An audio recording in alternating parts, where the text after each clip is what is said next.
സദസ്സിന് വന്ദനം. ഞാനിവിടെ പറയാൻ പോകുന്നത് ഒരു സിംഹത്തിന്റെയും ഒരു കുഞ്ഞെലിയുടെയും കഥയാണ്.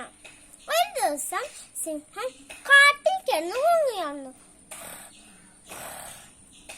ഒരു കുഞ്ഞെലി സിംഹത്തിന്റെ ദേഹത്ത് ഓടിക്കളിക്കുകയായിരുന്നു.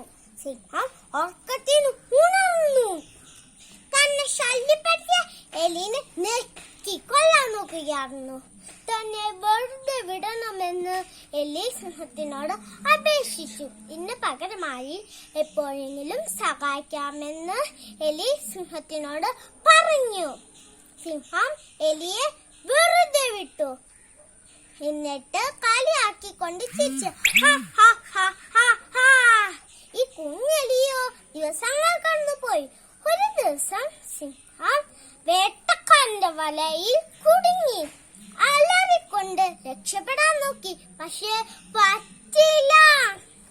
അലർച്ച കേട്ടുകൊണ്ട് എലി ഓടി വന്നു. തന്റെ മൂർച്ചയുള്ള പല്ലുകൊണ്ട് വല കീറി സിംഹം രക്ഷപ്പെട്ടു. സന്തോഷത്തോടെ എലിയോട് നന്ദി പറഞ്ഞു. പ്രിയ കൂട്ടുകാരെ, എന്റെ മുൻപാട് എന്താണെന്ന് മനസ്സിലായോ? വലുതായാലും ചെറുതായാലും എല്ലാത്തിനും അതിൻ്റെതായ മഹാത്മ്യം ഉണ്ട്. നന്ദി.